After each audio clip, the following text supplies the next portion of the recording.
Beware, wicked men, for the tick is afoot. Today on Sci-Fi Weekly, we've got a ton of news, including Ready Player One and Westworld set photos, and the review of Amazon's The Tick pilot. Welcome to Popcorn Talk, featuring movie discussion, news, and interviews. Popcorn Talk. We talk movies. And now, here's Popcorn Talk's Sci-Fi Weekly. Hey, welcome back to Popcorn Talk Sci-Fi Weekly. It's such a great day to be here. I'm your host, Zach Wilson. You can find me on Twitter and Instagram at @ThatZachWilson. Jesse Klein's here. Hey, what's up, everyone? I'm super excited to be here. I got off an airplane about 45 minutes ago, and I'm ready to talk sci-fi. He flew through the air with the power of science. I did. You can find me on Twitter and Instagram at JessKlein1. That's JessKlein, the number one. And hey, guys, if you're joining us for the first time, make sure you go on to Facebook.com or Twitter.com and find Sci-Fi Weekly. That's at Sci-Fi Weekly or Facebook.com/Sci-Fi Weekly, where you can click a like or click follow and keep up with all of our various nerdy hijinks. So many nerdy And if you're not hijinks. subscribed on YouTube and on iTunes, you can find us on iTunes at Sci-Fi Weekly or on YouTube at Popcorn Talk. Yeah. Popcorn Talk Network. All right, guys, let's jump right in. We've got a lot of stuff to go over. We did a pilot and showed off our pilot last week. We're going to talk about a pilot this week. Yeah. But there's so much information here. There's a lot of information. There's only one speed that we can do it at. Ludicrous Speed!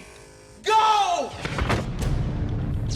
Ready Player One had his first set photos from Birmingham, England, leak out this week, and it's some futuristic dystopian cars. It looks like So we got a postal truck, guys. It's a postal truck. it looks to me like it's speakers that connect to your iPhone. But there's a few other vehicles that were shown out, just like cars and things. It looks cool, but it is a postal truck. Yep. But it's enough to get me more excited for this movie. Yeah, I'm excited about it for Still sure. nothing from inside the Oasis. I want to see what the virtual world is going to look like. Yeah. Also news, Jared Leto, fame of Joker fame, No.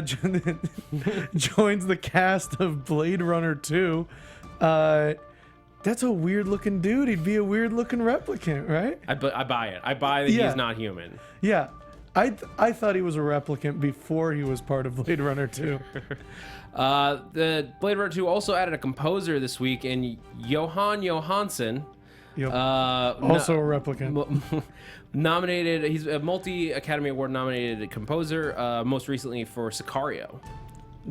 If you've listened to any of his scores, it sounds about right. American Gods keeps on nailing it with their casting. Corbin Burnson, you might have recognized him from Psych, which is a show I loved, is going to be playing Vulcan.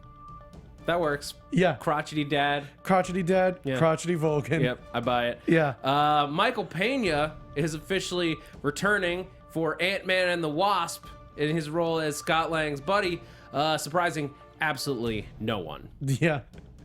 No one is surprised. No, he's one of the everyone's favorite parts of the original or the first movie, and so I'm excited to see him back for the sequel that I expect to be light years better than the first one. Yeah. In more Marvel news, we got Guardians of the Galaxy concept art. It shows like a giant space Tyrannosaurus Rex octopus. It looks furry. Yeah, and apparently it's gonna open the film. I can kind of see that, and James Gunn says it's not a bad guy. He's like, it's not bad, but it's not like good. I think it's just a creature that they're like trying to corral. Yeah, I think it looks like a misunderstanding. My favorite part is Baby Groot. Yeah. I just see him go flying by the screen. Yeah, exactly. Like spinning around. Whoa, Groot. More Marvel news. A cast, a supposed cast list leaked out over the weekend that showed off, it was supposedly from a call sheet, and showed off all kinds of reveals on who all these people were playing in the movie. One of them that stood out was the character Cindy. Now, in the Spider-Man universe, there's only one Cindy that's worth noting. That's Cindy Moon, who recently was revealed as the character Silk, another spider character who was bitten by the same radioactive spider as Peter Parker. Whether they're going to introduce a character that crazy and deep cut in the universe of comic books in the first movie seems unlikely. However, I love the character of Silk, and if they were even going to wait like 60 years before they gave it to us, I am down. Yeah, Silk hasn't gotten her own book until like 2 years ago. No, she wasn't even a thing 2 years ago. Yeah, exactly. She hasn't existed that long. Yeah, she's super new. She's super cool. Yeah. But she's very new. Variety is reporting that Doug Liman, who's reportedly officially off the Gambit project, has signed on to helm DC's Dark Universe, aka the Justice League Dark, which features Swamp Thing, Constantine, among others. I'm interested to see how DC makes their Dark Justice League darker than their regular Justice League. What if this Justice League is more positive? I feel like it might be, like, with Frankenstein's monster in the mix. He's part of the Dark Justice League every once in a while. Like, it might be a more like lighthearted romp. Oh, that's probably why they took the words Justice League out of the title. Yeah, probably. Godzilla in the news this week because it's officially going to be getting made into an anime. This is the first foray into the Japanese animated style for Godzilla. And we are going to get... Japan is currently making an updated version of the... that they wanted to, instead of like the weird giant thing that we got. Yeah. The American Godzilla. This isn't the first time, though, that Godzilla has been animated, and I, for one, will not rest on any Godzilla property. I will not be satisfied until I get a big screen adaptation of Godzuki. Jeez. I need me some Godzuki. It looks just as good as I remember it looking. I want it. Odin has been spotted on the set of Thor 3, which is fun to say. Anthony Hopkins dressed as a homeless man. As you do. Yeah, I like it. I like it a lot. Massive implications just from his outfit. Yeah. To me, it means that there's a Dogma Thor 3 crossover. It makes sense that could be Odin, like, either trapped with his mind wiped by Loki. Yeah. Or like laying low. Or it could be Loki, since he's currently posing as Odin. Yeah. Just dicking around as a homeless man. Or it could be Odin, since like his big fight with Thor a lot of times is like, why do you like humans so much? So maybe it's like him experiencing the worst humanity has to offer as a homeless man to see if there's also goodness in humanity as well. Yeah. All right, well, that does it for Ludicrous Speed. Let's slow it down. Let's talk about some Westworld. Let's do it. HBO put out a few photos from the series. I thought we'd take a look at a few of them that stood out. Because this series is coming up soon. Like, it's coming very it soon. feels like it was only yesterday that we were like, this series might not happen. Mm-hmm. And then HBO go, no, we swear it's coming in the fall. It's gonna be. And now it's like a month and a half out. Like, it's gonna October 2nd will be when Westworld drops. Yeah. And this first picture we got up, James Marsden and Evan Rachel Wood. It looks like it's right from like a Western. Like, it looks like all of the photos they put out with all the photos like in the Western piece look super like just spot on. This Western. looks like Shane. Like it's right out of Shane. Like, he's gonna ride away on that horse, and there's gonna be an annoying kid like, come back, Cyclops, come back. I really love James Marsden. I actually Me too. almost have trouble separating him from his role in 30 Rock. Yeah. Weirdly, like, that's the first thing that I think of whenever I see him. But he's a great actor, so I'm excited to see him come in. He's playing Teddy Flood, who is a mysterious new arrival in Westworld. Ooh. A gentleman from outside the town. And then, like, his description on, like, the Westworld wiki says his pursuit of a local beauty launches him on a dark odyssey. Ooh. And that beauty is Dolores Abernathy, who you see in that photo, who is is the AI. Yeah. That we're gonna be following as the main character, from what I understand. Yeah. And in a flip of the original, where it's really her story and like her discovering like, oh my God, imagine you woke up and like all the terrible things in your life were controlled by a couple people in a like Truman Show style booth. Well, even that, like, at least I know what computers are. Like, if I'm from the Old West and I find out that computers are controlling my life, like, I feel like I would just be like, it's witchcraft. Yeah, yeah. And then we have this photo of Ingrid Berdahl, who's playing Armistice, a bandit from inside Westworld. All of these, I don't know, to be honest. Like, I don't know if they've released it and I just couldn't find it. But Yeah. I don't know if she's supposed to be a human or an android.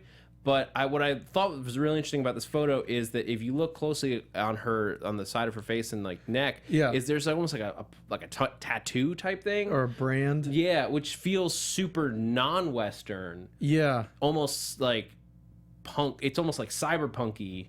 Yeah. So that's like I think that's a really cool, interesting blend that they're gonna have. Like this is a sci-fi Western. Yeah. And that's sort of the only distinction that you see of anything in the Western side that you wouldn't see in like an old Clint Eastwood movie. Yeah, I think they're probably they're trying to keep it under wraps who's you know, well, cyborgs especially and if it's who's not. plot point. Yeah. You know, we're gonna get a lot of like Battlestar Galactica type, like, is this person a cyborg or are they not? And lastly, I want to take a quick look at this photo. Oh, it's Odin again. Yeah. Anthony Hopkins is all over today's show. Yeah. Anthony Hopkins and Jeffrey Wright, who are people that work for Westworld. Yeah. They're the behind-the-scenes people. And they're talking to somebody. And I just thought I picked this one out. And there are more photos you can see on IO9 where I pulled the photos from. But this looks like muscle ligaments. Yeah. In this like of an arm or a leg. It looks like Frisky Dingo. Did you ever watch it? No. Yeah. He's just like a white monster guy. That's quite the pull, Jesse. Thank you, computer. I was a big fan of that show. You're welcome, Jesse. Computer and I sometimes watch so TV does this at mean night. that like they've like pulled out like is there like a skinless android who's or is it like are we going to see one of our characters get skinned at some point? It looks very similar to I believe we did a Sci-Fi in Real Life where we showed like the fake muscle that they're creating, and it's like a bunch of white cords. It looks very similar to that type of thing. So maybe they're like in the cyborg creation lab. Yeah. And like that's just the muscle. It's just generator. I'm just curious which stage it would be at. Is it before the skin went on, or is it after? Or did they take skin off? Yeah. Which is even creepier. Both are creepy. Yeah, both have creepy implications. Moving on from Westworld, I wanted to quickly talk about Class, because the show creator went out to talk a little bit about the show this week and what we're gonna see from it. Cole Hill, he said Cole Hill has existed in Doctor Who since literally episode 1, which is true. The Doctor's granddaughter went there, and we thought all that time activity at the school, has that caused any problems? Well, what do you know? It has. What if it hadn't? What if this was just a drama about kids in school? And the Doctor like waves from the window every once in a while. like, "Hey guys," and then he leaves. Have fun in your perfectly normal That'd be lives. funny. It's a similar start point to Torchwood. Yeah. In that it's like it's the people who are left behind in the Doctor's wake dealing with the breaks in space-time that he creates. The fact that Earth has so many incursions happen like makes it like there's got to be people who are affected by it for sure. Yeah. So I'm excited to see that.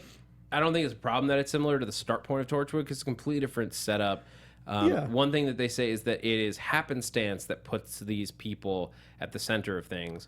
Like, what if your timing is just weird and things happen to you? How do you deal with it? I'm interested in real consequences. The Doctor is always exciting, but he never stays. He goes off on the next adventure. What happens to real people? So even Torchwood, these were specialized scientists and an immortal, like dealing with the Doctor's, what was left in the Doctor's wake.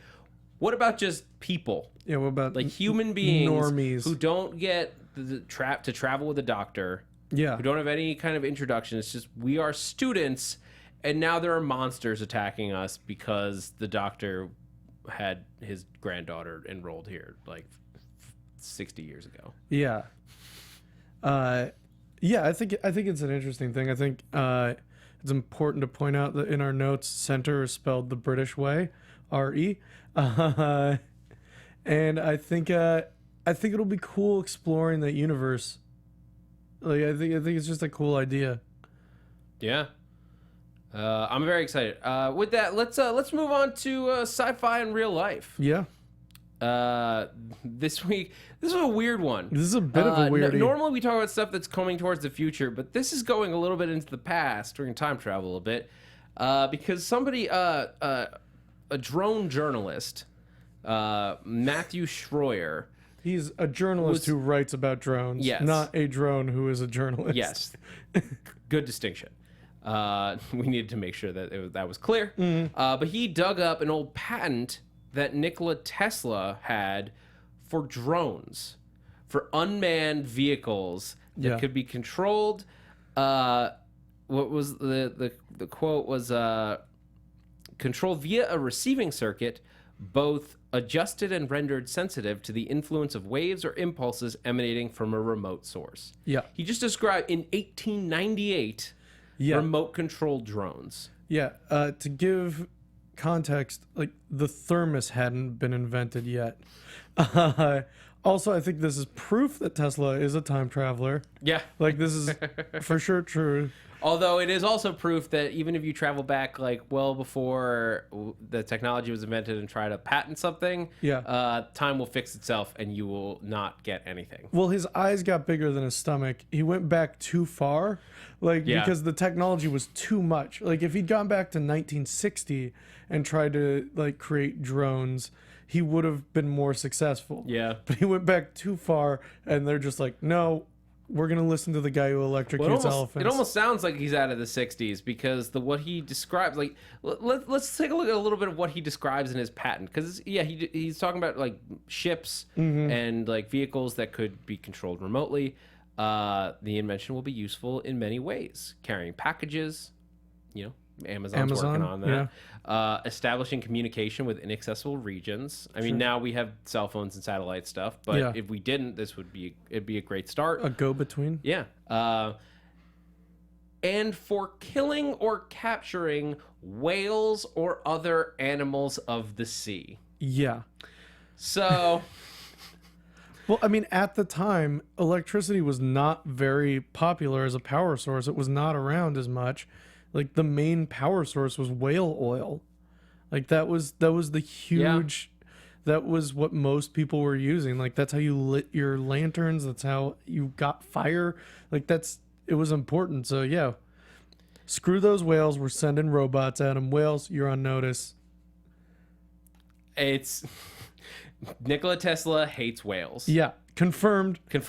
Nikola Tesla hates whales.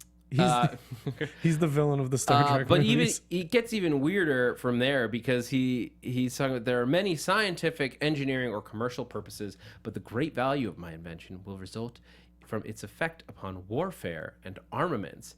For by reason of its certain and unlimited destructiveness, you're not wrong, Nicola, it will tend to bring about and maintain permanent peace among nations. Basically, Nikola Tesla subscribed to the mutually assured destruction form of defense. Permanent peace definitely sounds like a thing where everyone dies. I mean, he needs to go read H.G. Wells' Time Machine, or I mean, I guess in 1898 there's limited options for. Yeah, he doesn't have a lot of knowledge of those kind of things. I guess in a world where you couldn't possibly conceive of something as devastating as a nuclear warhead. Yeah. unless he's a time traveler, Which he theory is. is still up in the air. No, confirmed. Theory confirmed. He is a time traveler. But yeah, when the worst, like a thrown lantern is the most destructive, like a cannonball, like Yeah, I mean, yeah, an explosive cannonball is a probably powder one of. keg bomb, like that's the worst things get. Like, of course, he would think of that, but the fact that he thought unlimited destructiveness means he was thinking bigger. Oh yeah, he knows. I mean, he basically. Well, even in a small form, it is the ability to send in like a robotic gun you don't have to have a person there, so you're not worried about any of your people dying. Yeah. So you can just keep sending them wave after wave, which is sort of where we are now. Yeah. Uncomfortable. Let's move forward. It reminds me. It reminds me of Futurama, where Zap talks about winning against killbots. He's like, we found out that they had a kill limit, so we just sent wave after wave until they reached the wave limit. after wave of our own men Yeah. until they reach their limit and shut down. A great victory. For those people who, thank you to those of you guys joining us in the chat room, including Panther7, the Blackcast, Dr. Specula. They're asking two questions. Is the Doctor going to make a cameo in class? No confirmation yet. I believe he has to. I think that there's no way that they can avoid doing it for a minute. Same way that David Tennant appeared in Torchwood. Yeah, for like a brief showing. He's got to. Yeah, But which Doctor appears? Well, if they're already shooting, so. But I'm saying, you think why couldn't Smith Matt or Smith Tennant or Tennant, like, depending on the timeline? I mean, depending on, it doesn't even matter timeline. Well, I mean the Doctor's timeline specifically. Yeah. Like, he could have visited as Matt Smith, and then like gone to go. That's fight true. The Weeping Angels. It is true that like you could have any of those former Doctors just drop in for a moment. Yeah. That'd be cool. That'd be a fun way to go. It'd be really cool. I do think that there is a good chance Capaldi stops by. Yeah. As for release date, early. They haven't given us a date yet, but early 2017 is what I've heard. Yeah. But that would put it alongside the actual Doctor Who airing. I don't know. Maybe it'll come towards the back of the season to lead you in. We'll see. We'll wait and see. All right. Let's get into the tick. Let's dig into the tick. Oh boy. So if those of you who aren't aware, and maybe you're just finding this out for the first time, the tick, the hit 80s comic book series. Yeah. And had a cartoon in the 90s. Yep. There it is. This is the theme. Had a live action series starring Patrick Warburton in 2001. Is being rebooted for Amazon. That's right. Amazon Prime, and the way that Amazon Prime does it, they shoot the pilot, put it online, and then you vote on whether or not you want to see it made as a series. Yeah. There have been some very high-profile shows that don't get voted in, like Zombieland, and some very lesser-known shows that, like Transparent, that do and can go on to very big things. So the Tick's fate, the Tick's destiny, if you will, Destiny is in your hands. But we thought we'd take a look at the pilot that they put out and see if we think it should be worth reviewing. So after we go through it, we'll give it our thumbs up or thumbs down, like Roman emperors. I was like, who votes on that? Twin Roman emperors, Zach and Jesse. Yes. Classic Roman names. All right, so a few just stats off the top. This was it was actually written by Ben Edlund, who created the Tick. Yeah. You're already off to a good start. He's also responsible for things like Firefly, Angel. I believe he was on Gotham. Yeah. So mixed career. Listen, man, you did Firefly.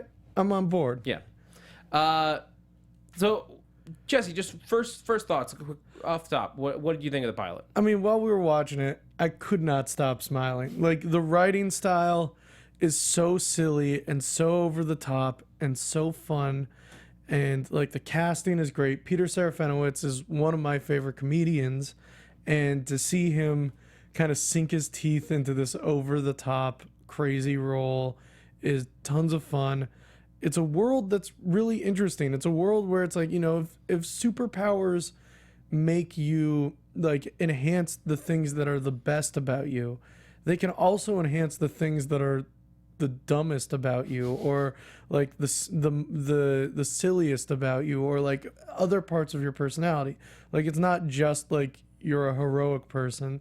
And like because all the superheroes in, you know, a lot of the superhero world in Marvel and DC are just blatantly heroic, the Tick is specifically a clown of that. Yeah, what I really loved about this was that the character of the Tick is just fun to watch. Like it's a much, well, let's talk about the world that they create, because this is a much darker version of the Tick, like much in the sense that like because it was such like just like silly cartoonish, even in the live action one in 2001. The cartoon and the live action one always hinted at this kind of stuff, but it never really delved into it. Yeah, but this is like starting to be more of a send up of modern superhero movies. Yeah. In addition to old stuff in comics and all that, because this feels like the silly version of a Batman versus Superman world. For sure, yeah. Like this is the DCEU turned on its head, and made into a farce. Yeah, for sure. And not that they won't poke fun at Marvel, but this is very like Superior. Which I'll just say right now, guys. Some spoilers for the pilot, but it's a pilot, so yeah, there's nothing huge. There's no major plot points. There's nothing big. But Superior, who's Superman, crash lands on Earth in 1908. In 1908, and then rids the world of all evil. Yeah, everyone loves him. He's great. And then he shows up. He's fighting the Terror. Yeah, played by Jackie Earle Haley. Yeah, who has been in superhero movies before. Was in The Watchmen. Yeah. Yeah. Oh, that's right. Right. The Terror, who, like in old cartoons and comic books, because his name starts with T, all of his stuff is T themed. His ship is a giant T.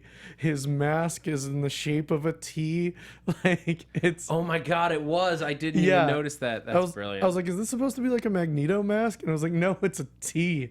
It's like a giant T. I love that. It reminds me of like the Venture Brothers, like that kind of send up of.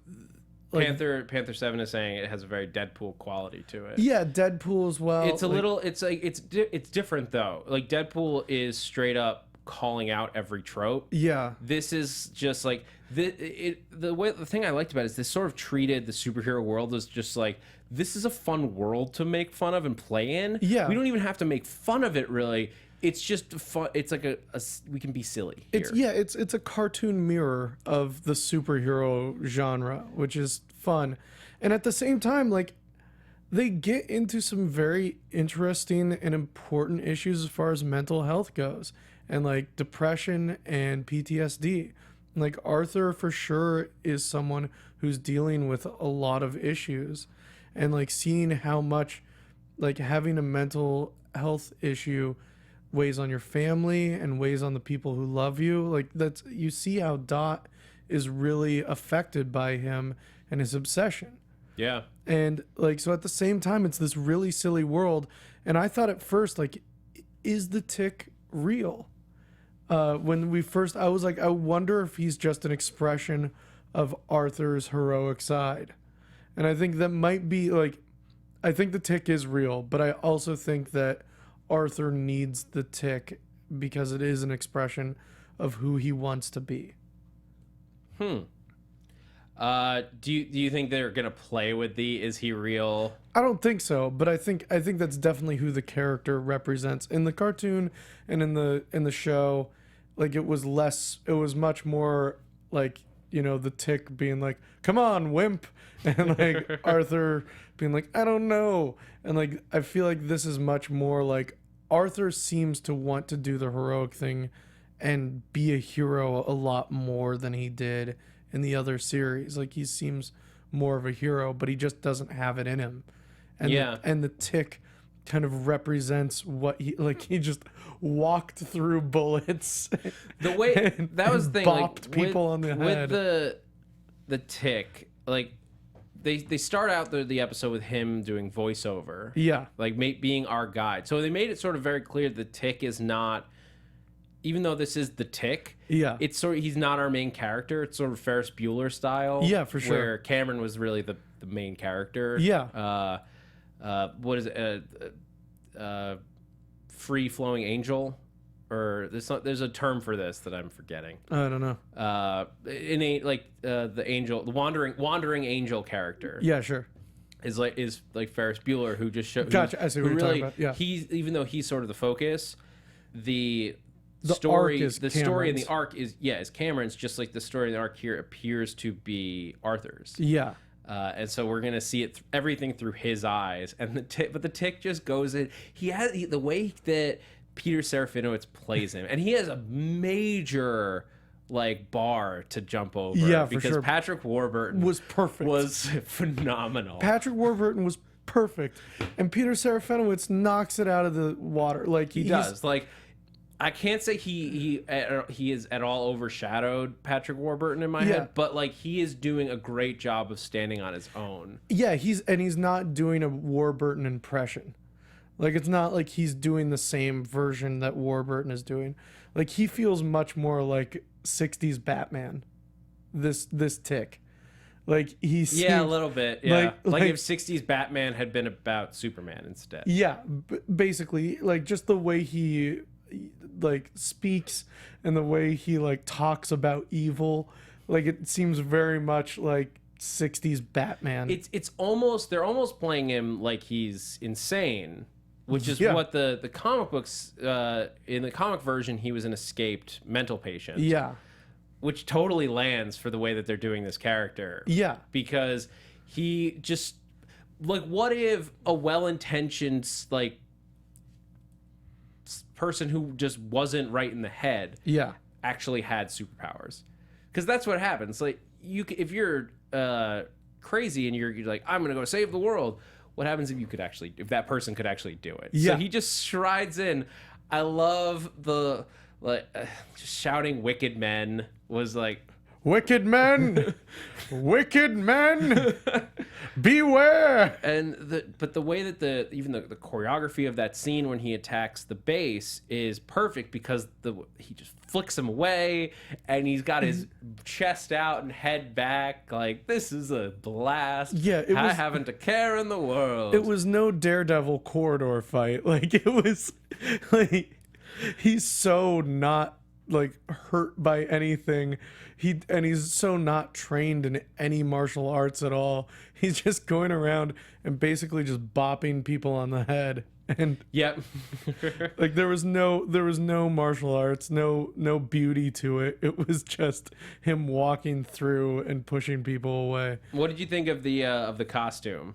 I think the costume's great. I love that they kept the antenna like constantly moving around. Like it was my favorite thing about like the live action thing. And the weird sort of pattern on the costume is perfect, because it's the difference between like the 90s era and today. Yeah. Now everything has to be patterned. Yeah. It's not a spandex suit. It's not spandex, it's armor. It's not a plastic breastplate either. Yeah. Yeah. But it looks like it is like carbon fiber is the look that it has. Yeah. Which is what everything needs to look like now. It needs to look carbon fiber. In 10 years, it'll all be tinfoil. Yeah, I wonder. Yeah, I always wonder. Like, we look back at '90s stuff and we're like, that looks silly, but we didn't think that when it was the '90s. We were, that looks so modern and awesome. Oh, like the original X-Men movie, like X-Men 1. The leather jumpsuits. The leather jumpsuits. I thought that was so cool, and I'm like, oh, gross. Yeah, and I think like the thing with Arthur, like, I thought his through line, like the most important line for him was like, what are you going to do about it? Like, what is he going to do about it? His dad died because of the terror, and he has been obsessed about finding the terror. In the story of the world, Superion killed the terror. Everyone thinks Superion killed the terror. They found his teeth. They found He's his gotta teeth be dead, Jesse. in the crater they made out of him. But Arthur, There's not at all any foreshadowing based on the fact they keep questioning whether he's dead or not. Yeah, Arthur is obsessed with it. He's obsessed with finding the person who killed his dad and ruined his ice cream day.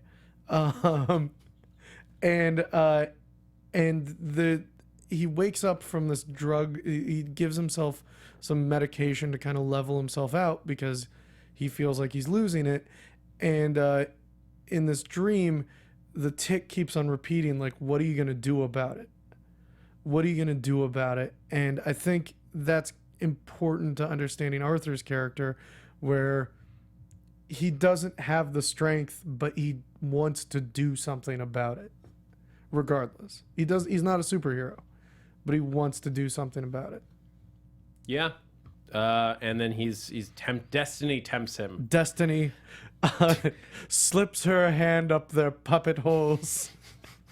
But It's a warm tickle.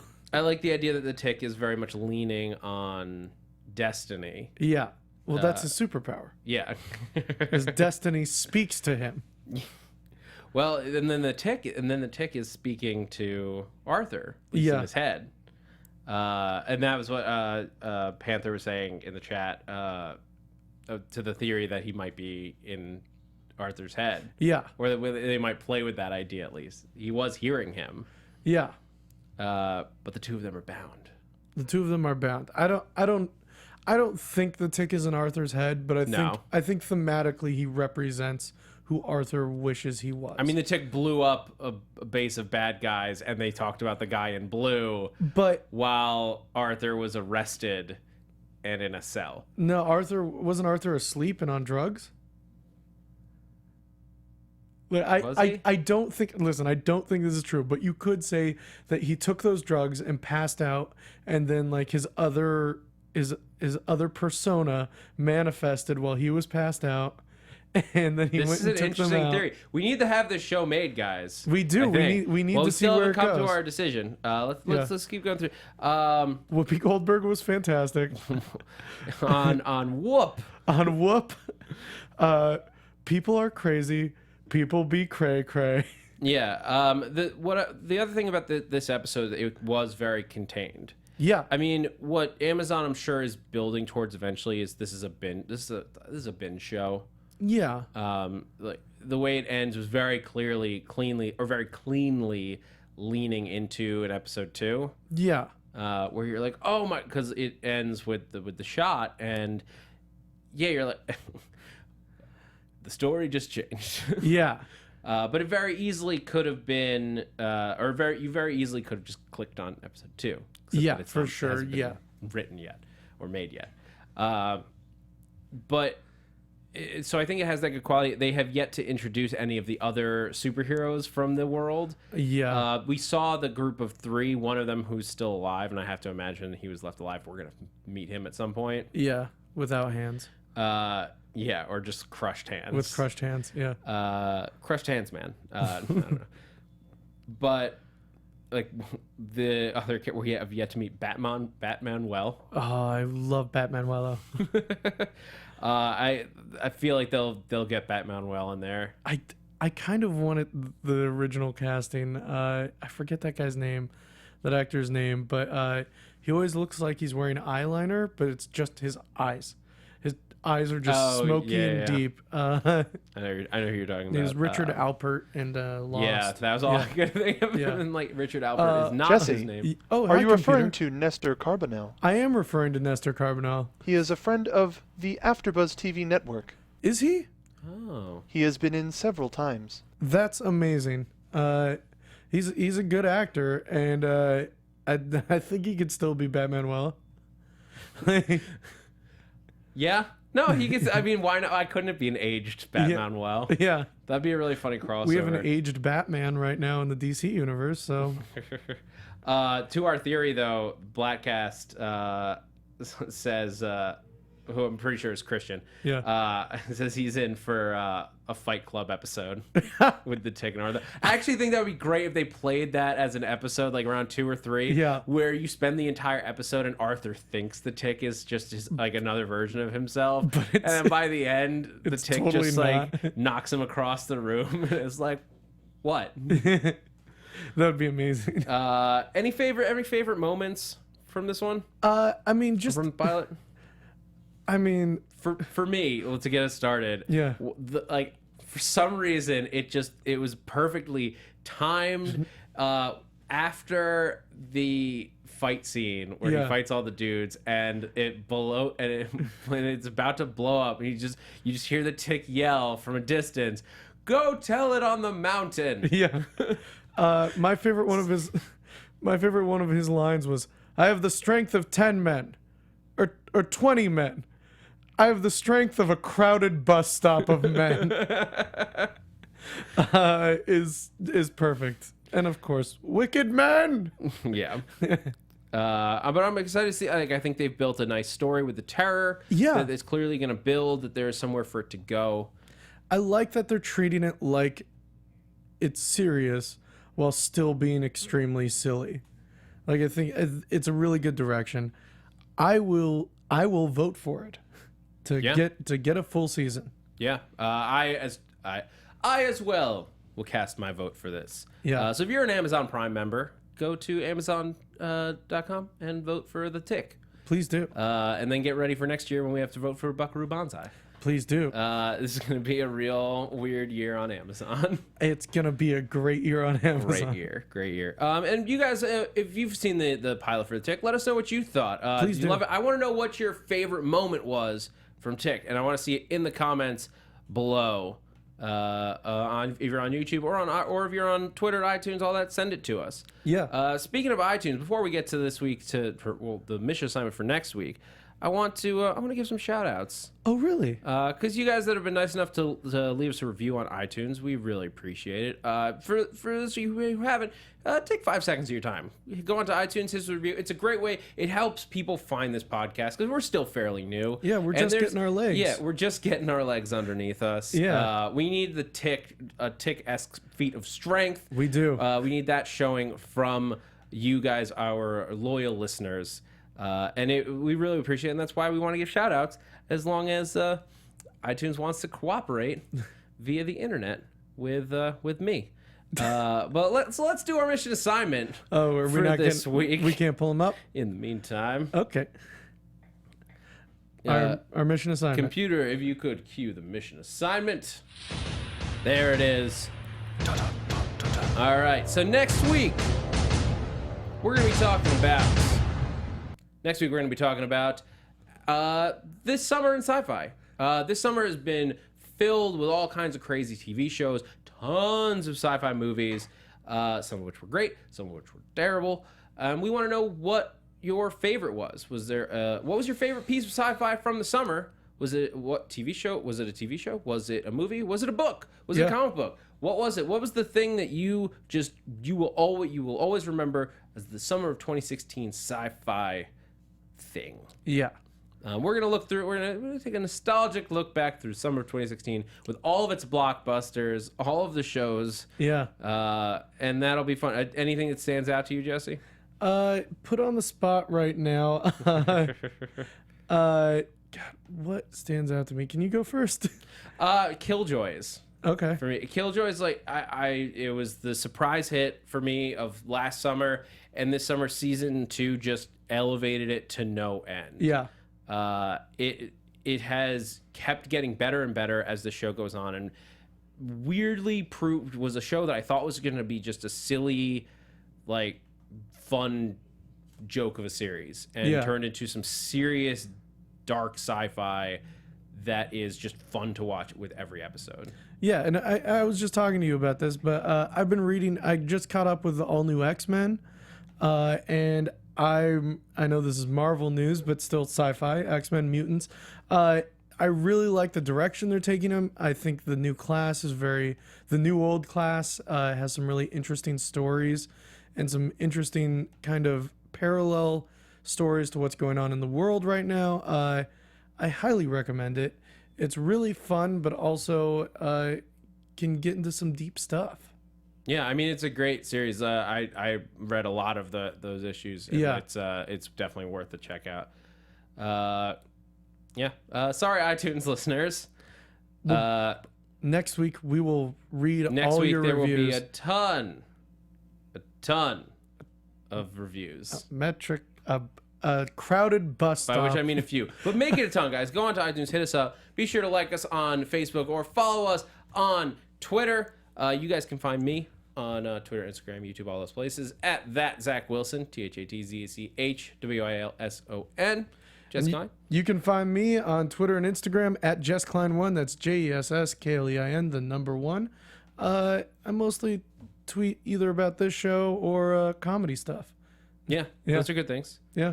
Oh, wait, iTunes decided to work. Hey, So before we get out of here, I want to give, we got a bunch of reviews. I want to thank these people. a crowded bus stop. of Silly Boy reviews. 420 says a whole heap of knowledge and funny. Very enjoyable. Worth a listen. Awesome.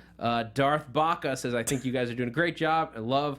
I watch you guys on YouTube after I come home from work. Keep up the great work. Is that a Darth Chewbacca? Darth a Baca, Sith yeah. Chewbacca? Yeah.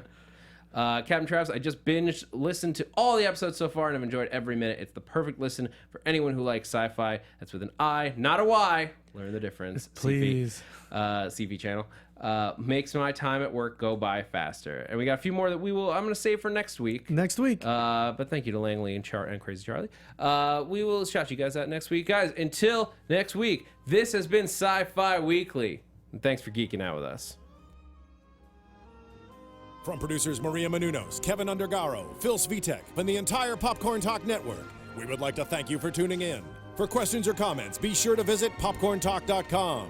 I'm Sir Richard Wentworth, and this has been a presentation of the Popcorn Talk Network. The views expressed herein are those of the hosts only and do not necessarily reflect the views of the Popcorn Talk Network or its owners or principals.